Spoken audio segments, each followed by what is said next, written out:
In the quiet hills of Saint-Paul-de-Vence, nestled among ancient olive trees and overlooking the Côte d'Azur, stood the former home of Anouk Aimée, a modest yet elegant villa, draped in wisteria and memories. It had remained unoccupied for years after her passing.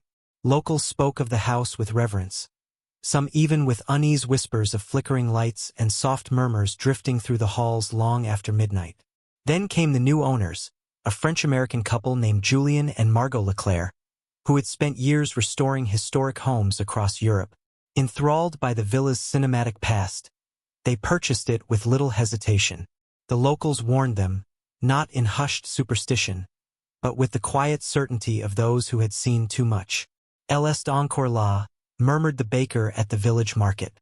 She never left. Margot, an art historian with a love for old-world glamour, felt an immediate connection to the house. She spent afternoons tracing her fingers along the bookshelves, running them over film scripts left behind in the attic, inhaling the scent of aged paper and fading perfume.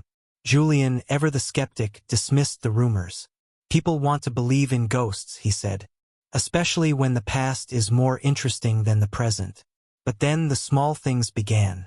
A piano key pressed in the dead of night, a mirror fogging over when no one had showered, the faintest scent of Chanel No. 5 lingering in the corridors, Anouk's favorite. Margot found herself waking at odd hours, drawn to the living room where the moonlight pooled on the wooden floors. More than once, she thought she saw movement in the reflection of the grand arched window, a figure standing in the garden, watching. The villagers knew. She loved this house, an elderly woman named Sylvie told Margot over coffee one morning. She would never let it go. Margot grew obsessed.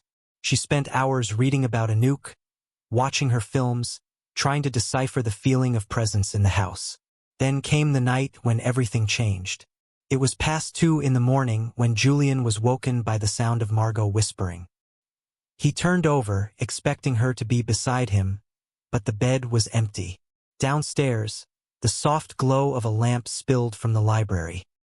He found Margot sitting in the old velvet armchair, her eyes glazed, her voice barely above a breath. "She's here," she murmured. Julien followed her gaze to the mirror above the fireplace.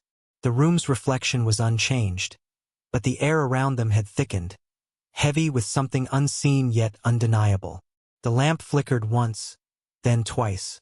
A whisper, almost imperceptible, brushed through the room like the rustling of silk. Julien, finally shaken, did something he never thought he would. He spoke. "Anouk, if you're here, give us a sign." A long silence followed. Then the mirror fogged over. Slowly, as if drawn by an unseen hand, words appeared in the mist. "Ne partez pas. Don't leave." Margot's breath caught in her throat. Julien gripped her hand, his pulse racing. They didn't run. They didn't scream. They only stood there, together, feeling the weight of time pressing in around them. The next morning, Margot made a decision. She would not fight the presence in the house. Instead, she would honor it. The villa remained theirs, but it was no longer just theirs. It belonged to history, to memory, to the echo of a woman who had once walked its halls and perhaps never truly left. And at night, when the wind carried the scent of jasmine through the open windows, Margot swore she could hear it, the faintest trace of a sigh, a whisper of dialogue from a film long forgotten. Anouk Aimée had never left, and in some strange, beautiful way neither had they.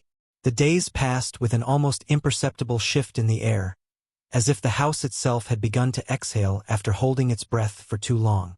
Margot moved through the villa with a newfound reverence, her fingers grazing the smooth wooden banister as she descended the spiral staircase each morning, her bare feet padding against the cool terracotta tiles. The scent of coffee drifted from the kitchen, mingling with the ever-present trace of something floral, something just beyond recognition. Julien pretended not to notice. He had always been a man of logic, of sharp lines and rational explanations. But logic did not explain the way the gramophone in the parlor crackled to life on its own, nor did it account for the way the air thickened at certain hours, the light taking on a golden hue that seemed to fold time in on itself. And so he busied himself with restorations, the peeling paint in the hallway, the stubborn shutters that refused to close properly. He told himself it was just an old house, shifting and groaning as all old houses did. But Margot knew better.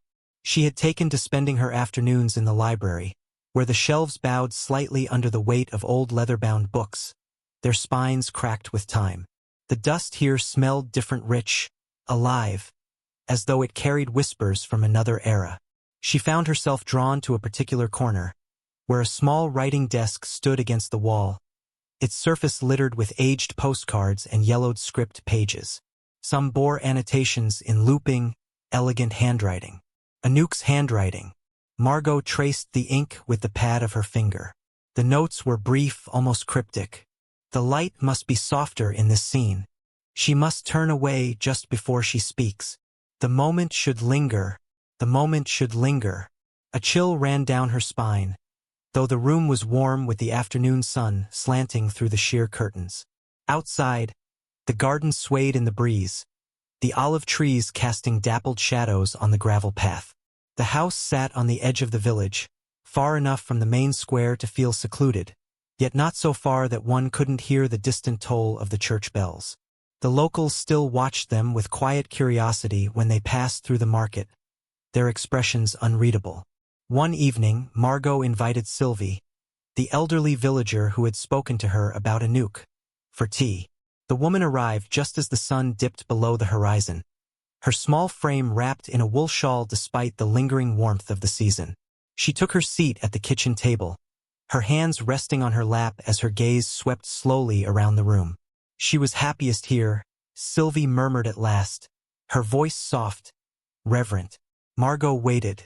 She lived many lives, the woman continued, but this place was where she was most herself. Away from the cameras, from the expectations. She would walk in the garden for hours, sometimes speaking to herself, rehearsing lines from films that were never made. Margot swallowed. Do you believe she's still here?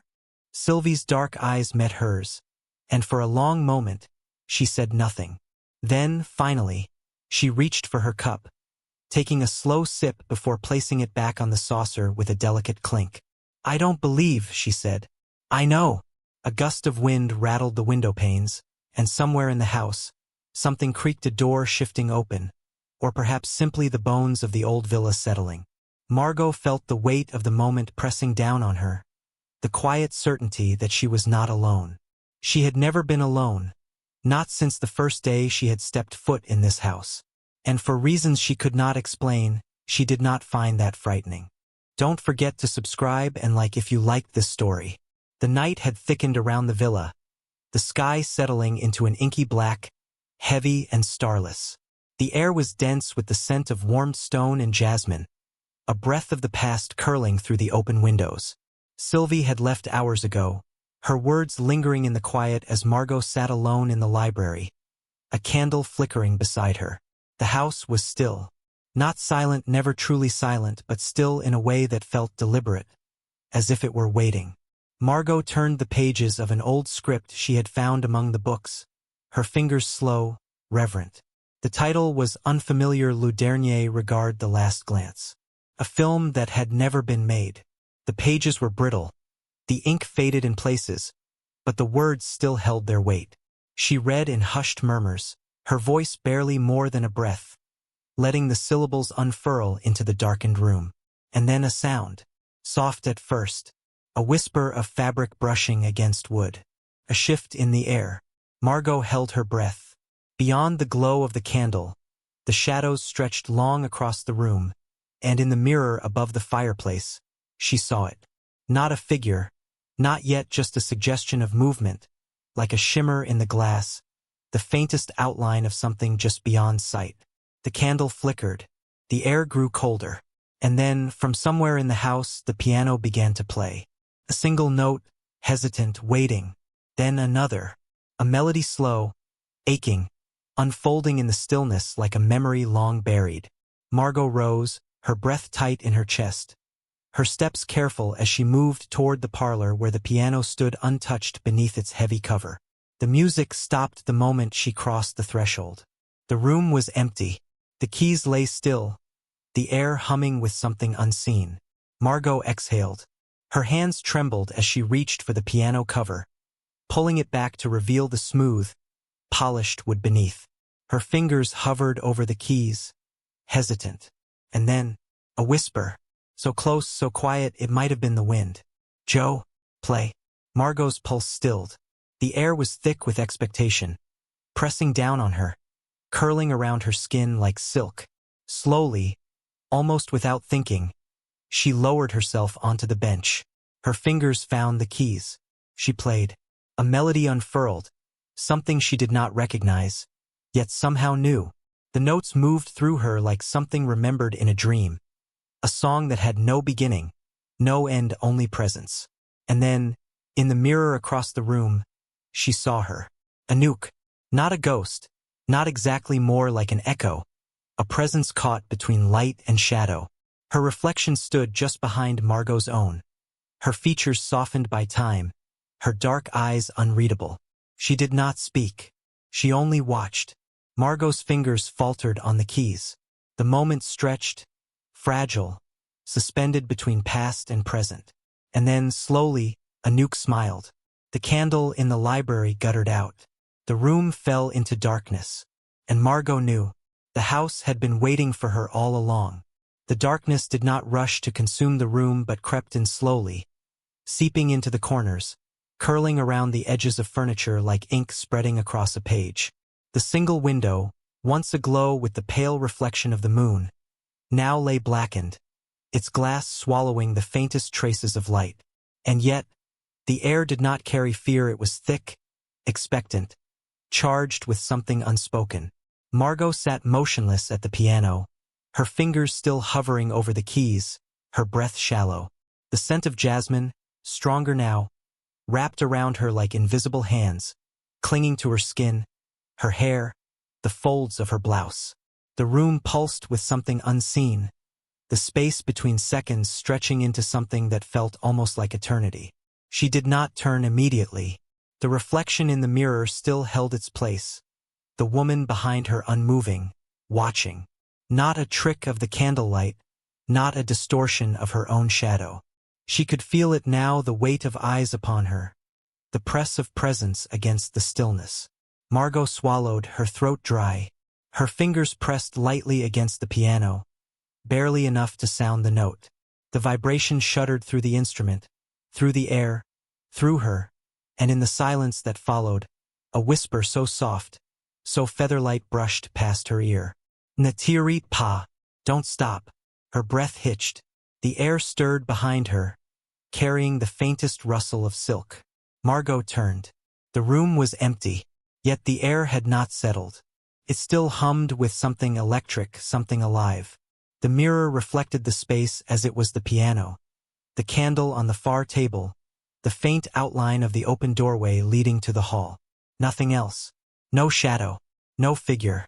And yet, the chair by the window had been empty before. Now it was not. Margot stared at it, her pulse thrumming in her ears. The light had changed, not the glow of a lamp, nor the muted silver of the moon, but something softer, richer, as if the past itself had pooled into the air and refused to leave. She rose from the piano bench slowly, as if any sudden movement might shatter the fragile moment. The floor was cool beneath her bare feet as she stepped closer. The chair. The cushion was gently indented, the fabric smoothed as if someone had just risen from it. The faintest trace of perfume lingered here, curling around the edges of the armrests. Margot reached out, hesitant, fingers grazing the wooden frame. Warm.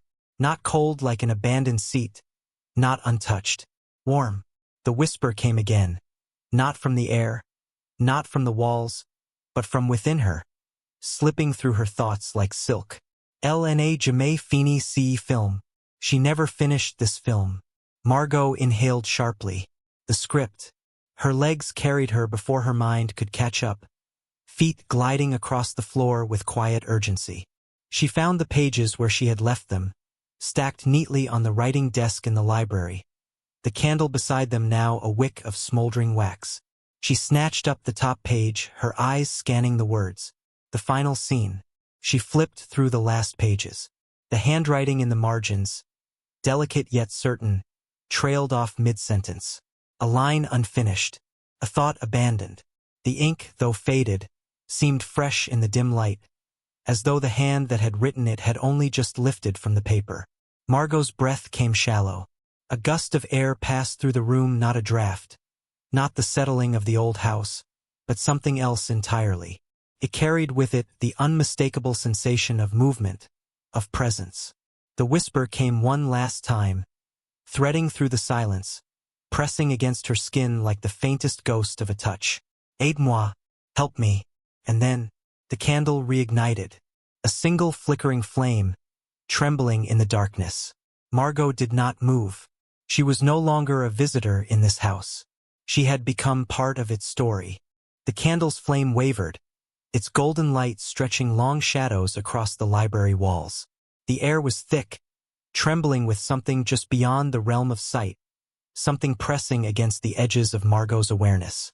The whisper aide-moi still clung to the room, not fading, not dispersing like a sound should, but lingering, curling in the spaces between heartbeats. Margot's fingers tightened around the edges of the script. The paper felt strangely warm, as though it had been resting in someone's hands just moments ago. The ink, though faded, looked fresh in places, as if it had been rewritten, reworked over time. She turned the page, her breath shallow. And then, a mark. At first, it seemed like a mere smudge, an errant stroke of ink along the margin. But as her eyes adjusted, she saw it for what it was: a fingerprint, faint yet unmistakable, pressed into the paper as though left behind by someone who had been reading it just before her. The house exhaled around her. A distant click, the soft sound of a door settling into its frame. The air shifted, carrying with it that familiar, ghostly trace of jasmine and something else, something older, something rich and velvety, like aged velvet curtains in an empty theater. She turned her head slowly. The mirror above the fireplace reflected only the room, bookshelves standing sentinel, the candle's flame swaying like a slow-moving pendulum, her own figure rigid with anticipation. But the glass held a distortion, a ripple in its depth, as if the reflection were only a thin veil over something far greater, something waiting to be seen. Then, from somewhere deeper in the house, the piano sang. A single note, long and resonant, echoing through the halls. It was not hesitant this time, not accidental. It was deliberate. Margot set the script down, barely aware that she was moving as she stepped out of the library, into the hallway that led toward the parlor. The candlelight from the library stretched behind her, but ahead, the house had swallowed the moonlight whole, leaving only darkness. The piano waited. Her pulse drummed against her ribs. The scent of jasmine grew stronger. She reached the doorway. The parlor stood in stillness, the furniture draped in heavy shadow, the grand piano gleaming faintly in what little light filtered through the lace curtains. The air was impossibly dense, thick with memory, thick with presence. Margot stepped forward. The silence held its breath. Then, a figure, not in the mirror, not a flicker in the corner of her vision, but there, standing by the window, bathed in the faintest glow of silver light. Anouk. She was not solid, not entirely. The light passed through the edges of her form, blending her into the room as though she were part of its very essence. But her eyes, dark, deep, filled with something unreadable, were fixed upon Margot, unwavering. She was dressed in a gown of soft fabric, something from another time, its folds moving slightly as though stirred by a breeze that did not exist. Margot could not speak. Anouk raised a hand slowly, gracefully. Her fingers hovered just above the piano's surface, and then, with the barest of touches, they pressed down. A chord rang out, low, resonant, full of longing. Margot's breath came in shallow bursts. She did not flee. She did not tremble. Instead, she stepped forward, her own hand reaching toward the keys. The house was watching. The past was listening. Anouk's gaze met hers, and Margot understood. The unfinished film, the abandoned words, the lingering presence. This was not merely a haunting. This was a story waiting to be completed. The silence stretched between them, thick and charged, an invisible thread tethering Margot to the woman who had once lived and breathed within these walls. Anouk's fingers rested lightly on the piano keys, unmoving now, but the weight of their touch still lingered in the air, vibrating like a held note that had not yet been allowed to fade. Margot swallowed. Her hand trembled as she reached forward, pressing down a single key.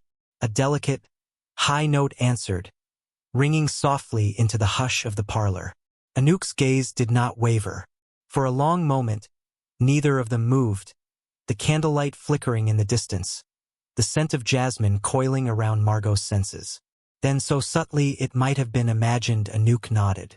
A single, imperceptible nod, as though granting permission, as though asking her to continue. Margot turned back to the piano. Her hands settled on the keys, uncertain at first. Then with growing confidence, she began to play. It was a melody she did not know, and yet it poured from her fingers as though it had been resting within her all along, waiting to be awakened. Slow and haunting, rich with longing, the notes filled the space, curling into the dark corners of the house, slipping beneath the doorways, trailing up the staircase where unseen shadows had listened for decades. And then movement. Margot did not look up, but she felt it. A shift in the air, a rustling of silk. The presence at her side grew stronger, the warmth of something near but not touching. A weight settled into the space beside her on the piano bench, a breath of fabric brushing against her arm. The melody deepened. Anouk's fingers found the keys beside hers. Their hands moved together, overlapping, merging the ghost's touch light as a whisper, a feather's breath of pressure against the polished ivory.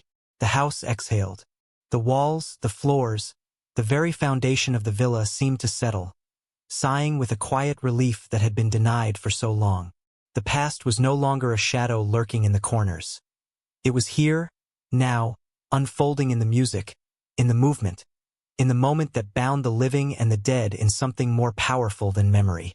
And then softly, like a candle guttering in the wind, Anouk's hands lifted. The last note hung in the air. Margot turned. The chair by the window was empty once more. The lace curtains fluttered, though there was no wind, and in the mirror above the fireplace, the reflection showed only herself, sitting alone at the piano. Alone, and yet not. Margot's breath came slow, steady. The air had changed lighter now, weightless, the lingering presence no longer pressing against her. The jasmine scent had softened, fading into something barely perceptible, like the ghost of perfume on a silk scarf left behind in a dressing room. She glanced down. The script. It lay open on the music stand above the piano, though she had not placed it there. The final page, unfinished before, was no longer blank. The last line had been written. The ink, though delicate, was fresh. Elle tourne vers la lumière et sourit. La scène est séduisante. She turns toward the light and smiles. The scene fades. Margot let out a slow breath. The film was finished. The story was told. The house was at peace. She rose from the piano bench, her steps careful as she moved toward the window, toward the garden bathed in the pale glow of dawn. A quiet stillness lay over the olive trees, the distant hills stretching into the horizon like a painting untouched by time. For the first time since arriving, Margot did not feel like a visitor. This was no longer just Anouk Aimée's house. It was hers now, and beyond the garden, past the winding path of lavender and stone, where the first morning light kissed the earth. A figure in a pale dress walked away, her steps silent, dissolving into the golden mist of the new day. And then, she was gone. Don't forget to subscribe and like if you liked this story.